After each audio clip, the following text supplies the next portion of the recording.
बावनकुळ्याच्या व मराठ्यांच्या लफड्यामध्ये पडू नका, मनोज जरांगे पाटील.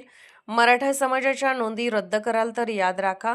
सांगलीच्या कवठे महाकाळ येथील शिंदे पॅलेसमध्ये आज सकल मराठा समाजाच्या वतीने मराठा समाजाचे नेते मनोज जरांगे पाटील यांच्या सभेचे आयोजन करण्यात आले होते.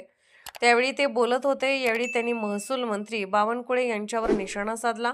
याबरोबरच त्यांनी 58 लाख मराठा कुणबी प्रमाणपत्र शिल्लक ठेवायचे नाही, कारण हे पक्के टिकणारे आरक्षण असून एकही नोंद कमी झाली नाही पाहिजे असे सांगून 29 ऑगस्ट रोजी अंतरवली येथे सर्वांनी एकजुटीने यावे, जेणेकरून आपल्या सर्व मागण्या मान्य करून घेण्यासाठी निर्णायक लढा देऊ असेही आवाहन त्यांनी सकल मराठा समाजाला केले आहे. पाहूया ते काय म्हणाले. अधिकार फडणवीसांचे आणि आता खटाटोप सुरू झालाय. अधिकाऱ्यांवरती दबाव आणायचा आणि पत्र काढायला लावायचं. नोंदी रद्द केल्या नाहीत, काय नाही. मग मीडिया ट्रायल झालेले 4 नावं कोणते?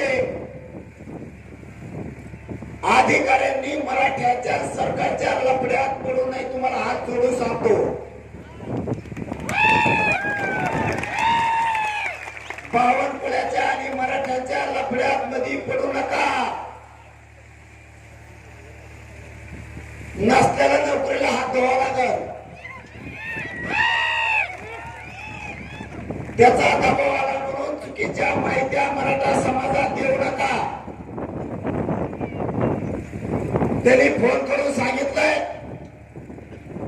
म्हणून तुम्ही जर आता पत्र काढून ते व्हायरल करीत असता, तुम्ही अधिकारी म्हणून कोणाच्या हाताचे बाहुले नाहीये. तुमचा स्वतंत्र एक स्टेटस आहे, तुमचा स्वतंत्र अभ्यास आहे, तुम्हाला स्वतंत्र एक जग आहे.